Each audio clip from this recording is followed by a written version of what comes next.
RS brothers లో ఆషాఢం KG sale మళ్ళీ మొదలైంది. మరెన్నో క్రేజీ ఆఫర్స్ ఖైదీ చేయండి ఆర్ఎస్ బ్రదర్స్.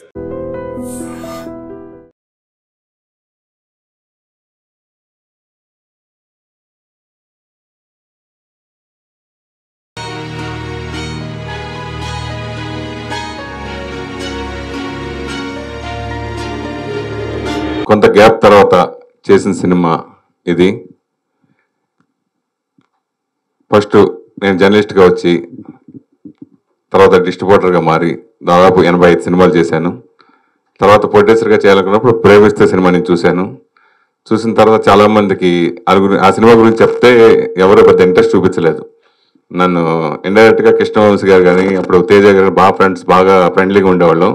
వాళ్ళు కూడా తిట్టారు నన్ను, వద్దురా నువ్వు రిస్క్ అయిపోతావు, నువ్వు ఉండాలి ఇండస్ట్రీలో బాగుండాలి అనే టైప్ చెప్పారు. లేదు ఎలాగైనా చేయాలి పంతంతో అనుకున్నప్పుడు మారుతి, మన ఇప్పుడు టాప్ మోస్ట్ డైరెక్టర్ మారుతి రాజా సాబ్ మారుతి నేను లేదు చేద్దాం బాసు, ఇది డెఫినెట్గా మనకు బాగుంటుంది అంటే అప్పుడు మారుతి నేను కలిసి చేసాను సినిమా. ఫస్ట్ సినిమా నేను ప్రొడ్యూసర్గా, ఆయన ఎగ్జిక్యూటివ్ ప్రొడ్యూసర్గా ప్రేమిస్తే సినిమా చేయడం జరిగింది.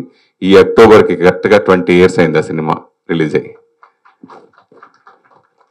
అంత బ్లాక్ బస్టర్ ఇచ్చిన తర్వాత సరే మనం మంచి కంటెంట్ ఉన్న సినిమాలు చేయాలని మళ్ళీ 1 year గ్యాప్ తీసుకుని నేను షాపింగ్ మాల్ సినిమా, ఆ తర్వాత వరుసగా జర్నీ, అదే మరో బ్లాక్ బస్టర్ అయింది.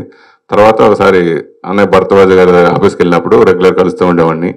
రెండు సినిమాలు బాగుంటారు, టేస్టీగా ఉంటాయి, ఏదైనా మంచి సినిమా ఉంటే చెప్పు మనం చేద్దాం అన్నారు ఆయన.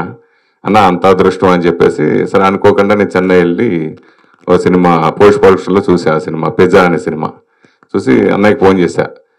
అన్న ఈ సినిమా చూశాను నేను, చాలా బాగుంది, మన తెలుగు బాగుంటుందండి. సరే ఎంత పంపించామంటే చెప్పు అన్న. అంతే సరే చెప్పి ఇలా ఎంత బడ్జెట్లో అవుతుందండి అంటే సింగిల్ పేమెంట్ కొట్టాడు ఆయన. ఆ రోజు నేను షాకు. సరే ఆ రోజు తమిళనాడు భరద్వాజ్ గారితో కలిసి ఆ సినిమా నేను చేయటం నిజంగా ఆ జన్మాంతం అన్నయ్యకు రుణపడి ఉంటాను. ఎందుకంటే దాసనారాయణ గారి తర్వాత మన దాసనారాయణ గారితో చెప్పుకోలేని పనులు కూడా చాలా వరకు ఇండస్ట్రీలో సమస్యలన్నీ తీర్చే కార్మికుడు మన తమ్మారెడ్డి భరద్వాజ్ అన్నయ్య. అంత అలా ఇండస్ట్రీలో ఏ ప్రాబ్లం వచ్చినా అన్ని చిటికలో సార్ట్అవుట్ చేసే మనిషి ఆయన, ఇండస్ట్రీ పెద్ద. సో ఆయనతో కలిసి నేను ఆ సినిమా చేయటం అదృష్టంగా ఫీల్ అయ్యాను. సో అలాగే ఈ సినిమా కూడా నేను ఓన్గా ఇదే గమ్మున రిస్క్ తీసుకోను. నేను ఇండస్ట్రీలో ఉండాలనే భయంతో, ఎందుకంటే ఇండస్ట్రీలో ఎలా వచ్చి ఎలా వెళ్ళి ఎలా ఏమైపోయారు అనేది చాలా మంది చూశాను.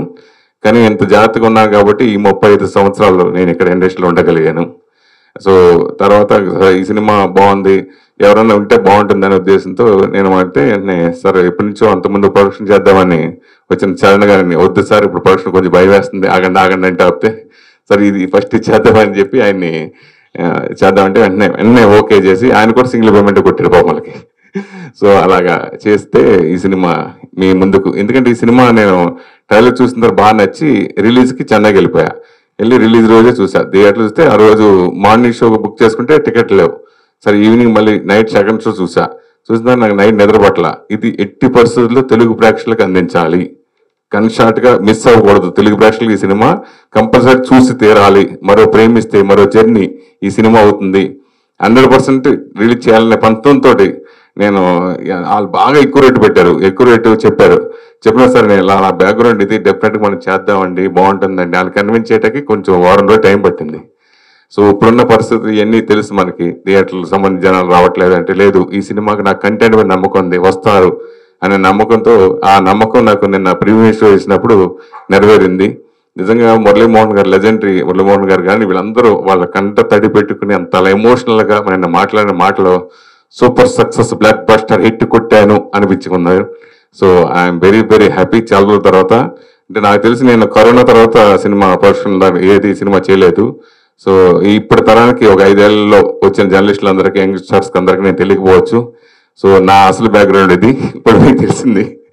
సో కాబట్టి ఇదివరకు జర్నలిస్ట్గా ఉండి తర్వాత నేను మళ్ళీ తర్వాత ప్రొడ్యూసర్గా మారి డిస్ట్రిబ్యూటర్గా మారి ఎన్నో బ్లాక్ బస్టర్ ఇచ్చాను. తర్వాత మీ ముందుకు వచ్చాను. తర్వాత ఇప్పుడు జర్నలిస్ట్గా ఉన్నా చేసి ఇప్పుడు మీ ముందుకు వస్తాను. ఈ సినిమాని పెద్ద హిట్ చేసి ఆస్వాదించాలని నా తోటి మీడియా మిత్రులందరూ కూడా ఇదివరకు సహకరించినట్టుగానే ఈ సినిమాకి సహకరించి పెద్ద హిట్ చేయాలని అలాగే అన్నయ్యకి పిలిచిన వెంటనే నాకు సెంటిమెంట్గా నేను వస్తారేమో చూస్తాను అనుకున్నా, ఆయన వేరే పనులకు బిజీగా ఉండి లేదు నాకు కంపల్సరీ కావాలని చెప్పి బలవంతంగా రప్పించాను. థ్యాంక్ యూ అన్నయ్య, థ్యాంక్ యూ సో మచ్. అలాగే ఈ సినిమా నేను పొద్దున ఫోన్ చేశారు సార్, ఫోన్ చేసి నేను ఆయనకి రైతుగా నేను మంచి అభిమాని, ఆయన తెలిసి చెప్పలేదు. నేను ఫోన్ చేస్తే మీ సినిమా చాలా అద్భుతం, మీరు ఏం మాట్లాడదు, మీరు రామలేశ్వరుడికి వచ్చేయండి, మీరు అక్కడ మాట్లాడండి అని చెప్పేసి అనమాట. చెప్పు అని పెట్టేశా. టక్కన ఆయన వచ్చారు, వచ్చి ఆయన అభిప్రాయం తెలిపినందుకు థ్యాంక్ యూ. అలాగే గీతాబాద్ గారు కూడా షార్ట్ టైంలో నిన్న ఫ్లైట్లోంచి డైరెక్ట్గా పివి థియేటర్కి వచ్చారు ఆవిడ. సో అలా అందరికీ థ్యాంక్ యూ. సో నాకు సహకరించిన ప్రతి ఒక్కరికి పేరు పేరు చేస్తాను. దయచేసి ఇది మన సినిమా, ఇది తెలుగు ప్రేక్షకులకు బాగా ఆదరిస్తారు. మా మీడియా మిత్రులందరూ కూడా ఈ సినిమాని బ్లాక్ బస్టర్ హిట్ అయ్యేంత వరకు ఆల్రెడీ హిట్ అయింది. ఎందుకంటే దాదాపు ఆల్మోస్ట్ 359 స్క్రీన్స్లో ఈ సినిమా రిలీజ్ అవుతుంది. 359 స్క్రీన్స్. నాకు మత్తిపోయింది. పొద్దున్న ఈస్టర్న్ సునీల్ గారు అది పేపర్ చూసిన తర్వాత నైజాంలోనే 130 థియేటర్లు వచ్చినాయి. లిస్ట్ చదివా, 1, 2, 3 లెక్కేసుకున్నా. నా సినిమాలన్నింటిలో హైయెస్ట్ రిలీజ్ అవుతుంది నైజాంలో. సో దాదాపు 359 సినిమా. రేపు పెరగొచ్చేమో, మళ్ళీ చూడాలి, 100% పెడుతుంది. జర్నీ సినిమా చేసినప్పుడు కూడా అంతే. వానిష్ అన్నప్పుడు నాకు తెలుసా ఇంకో పెద్ద సినిమా రిలీజ్ అయింది. తర్వాత నన్ను అందరూ తిట్టారు, ఏంట్రా నాకు నమ్మకం ఉంది చేద్దామని రిలీజ్ చేశా. ఫస్ట్ షో నుంచి మొత్తం అన్ని థియేటర్లు మందే చేశారు అప్పుడు. సో అలా తర్వాత ఈ సినిమా ముందే చేయటం. సో ఈ సినిమా ఆదరించాలని మనస్ఫూర్తిగా కోరుకున్నాను. అలాగే ఈ సినిమా మీద నమ్మకంతో నేను డిస్ట్రిబ్యూటర్ ఉన్నాయి, చాలా సినిమాలు కొన్నా. ఎవరు కొంటారు అనుకుంటే డిస్ట్రిబ్యూటర్ లేడు, డిస్ట్రిబ్యూటర్ అనేది అసలు కనుమరుగైపోయారు అనుకున్న సమయంలో ఇలా నా మీద నమ్మకంతో ఈ సినిమా ఆల్ ఏరియాలు ఓన్లీ 2-3 నేను బిజినెస్ స్టార్ట్ చేసిన 2 రోజులకే ఆల్ ఏరియాస్ NRIకి మొత్తం అందరు కొనటం అనేది నిజంగా నా మీద పెట్టిన నమ్మకం. సినిమా చూసి వాళ్ళందరూ రాత్రి చాలా హ్యాపీ ఫీల్ అయ్యారు. సో వాళ్ళందరికీ థ్యాంక్స్ చెప్పుకున్నాను. ఈ సినిమా మంచి రిలీజ్ అవుతుంది, మంచి టైంలో రిలీజ్ అవుతుంది. ప్రేక్షకులు ముందుగానే నాకు రేపు ఎల్లుండి అవుతున్నాను 3 రోజుల్లో మీ అందరు థియేటర్గా చూసేయాలని మనస్ఫూర్తి కోరుకున్నాను. Thank you. అందరికీ నమస్కారం. గొంతు పోయింది, ఆకలేస్తాను కదా. మన అదృష్టం ఏంటంటే సురేష్ రామానాయుడు గారి లాగా 100 సినిమాలు చేయలే. 100 సినిమాలు చేసిన దాకా చూపించాడే, అది రేపు ఎల్లుండి దాకా నడుస్తూనే ఉండేది. 20 సినిమాలకి అయిపోయింది. ఆకలేసి పడిపోతాం రా బాబు అంటే సినిమాలు చూపిస్తా ఉన్నాడు ఆయన. అయితే చేసినవన్నీ మంచి సినిమాలు చేశాడు, అద్భుతమైన సినిమాలు చేశాడు. నిజంగా ఇవాళంటే ఓటీటీలు వచ్చినాయి, కానీ ఇంతకుముందు ఓటీటీలు లేవు కదా. మంచి సినిమా మనకు రావటం అనేది డబ్బింగ్ చేస్తేనే వచ్చాయి. సో తను డబ్బింగ్ చేసి మంచి సినిమాలు అన్నింటినీ మనకు తీసుకొచ్చాడు. అన్నీ సక్సెస్ఫుల్ సినిమాలే. అక్కడ అయినాయి, మన దగ్గర కూడా సక్సెస్ అయినాయి. అట్లాగే ఇప్పుడు మై బేబీ కూడా అక్కడ DNA అని బ్రహ్మాండంగా ఆడుతున్న సినిమా, దాన్ని ఇక్కడికి సక్సెస్ఫుల్గా తీసుకొచ్చాడు. నిన్న అందరూ చూశారు, బాగుందన్నారు. మంచి సినిమా కావాలంటాం, కానీ ఎట్టగా ఓటీటీలో వస్తుందిగా చూస్తాం అనుకునే జనం మంచి సినిమా థియేటర్ ఎక్స్పీరియన్స్ ఎప్పుడైనా థియేటర్ ఎక్స్పీరియన్సే. మై బేబీని వచ్చి థియేటర్లో చూడండి, చూసి ఆనందించండి, ఆస్వాదించండి. Thank you. ఆల్రెడీ చేశాను నేను. తర్వాత డెఫినెట్ గా తప్పకుండా ఈ బ్లాక్ బస్ షీట్ అయితే నెక్స్ట్ మొదలైతే అదే. నా క్వశ్చన్ సురేష్ గారు కానీ సాయి చరణ్ కానీ, అంటే మీరు తమిళ సినిమా రిలీజ్ అవ్వకముందే చూసానన్నారు కదా, తీసుకున్నారు కదా రైట్స్, తెలుగులో రిలీజ్ చేయడానికి ఎందుకు లేట్ అయింది? ఆల్మోస్ట్ 1 month అయిపోయింది. సో సినిమా చాలా బాగుంది, నేను చూశాను.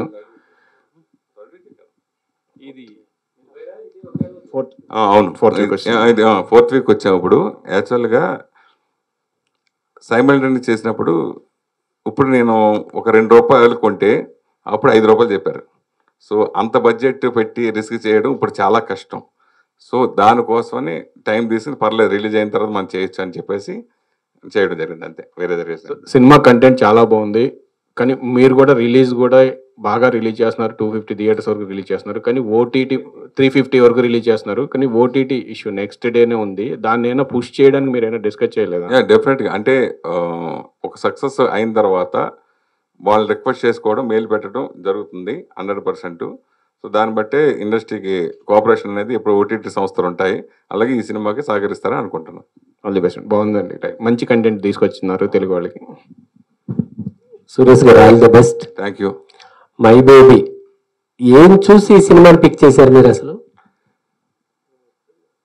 చిన్న బేబీ తల్లి వాళ్ళిద్దరి sentiment plus main Atharva performance, director ట్రేకింగు, ఇవన్నీ అద్భుతం.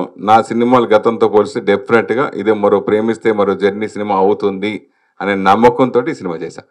నేను ఫస్ట్ చూసినప్పుడు సెకండ్ షో చూశాను, చెప్పిన నైట్ తర్వాత మళ్ళీ ఇంకోసారి చూసాను. నా జడ్జిమెంట్ ఏమైనా ప్రాబ్లం అవుతుందా, మళ్ళీ ఒకసారి రీచెక్ చేస్తాను. తెలుగు ఆడియన్స్కి ఏవైతే నచ్చుతాయి ఇవన్నీ కొన్ని చూసుకుని నేను 10 సినిమా కొంటా ఉంటాను. అలాగే ఈ సినిమా కూడా చూసుకుని కొన్నాను.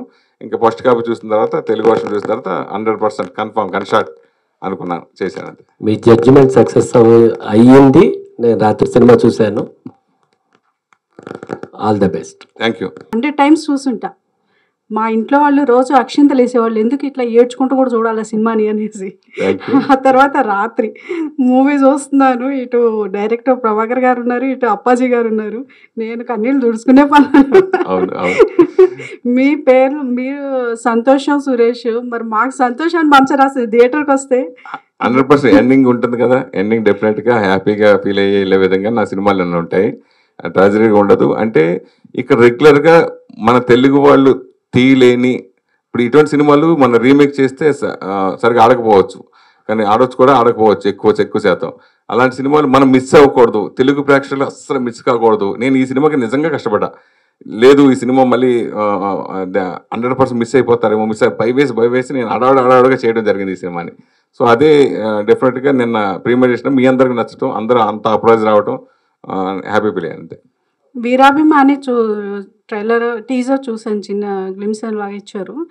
అది చూస్తున్నప్పుడు నాకు ఎమ్లీలా లేటెస్ట్ వర్షన్ చూస్తున్నానా అనిపించింది. ఏమంటారు దీని గురించి? నేను బాగా ఇష్టపడే ఒక అభిమాని. సో అది ఏంటనేది ఇప్పుడు ఆ సినిమా ప్రెస్ పెట్టేటప్పుడు దాని గురించి మొత్తం రివీల్ చేస్తాను. కానీ డెఫినెట్గా ఆ సినిమా చాలామందికి ఇన్స్పిరేషన్గా ఉంటుంది, సమాజానికి ఒక ఇన్స్పిరేషన్గా ఉంటుంది. ఓహో ఇంత ఇదా అని అనిపిస్తుంది. ప్రతి ఒక్కరి అభిమానులందరికీ బాగా నచ్చే సినిమా అవుతుంది. ఆల్ ది బెస్ట్ అండి. సినిమా పక్కా సక్సెస్ అవుతుంది. థ్యాంక్ యూ అమ్మా.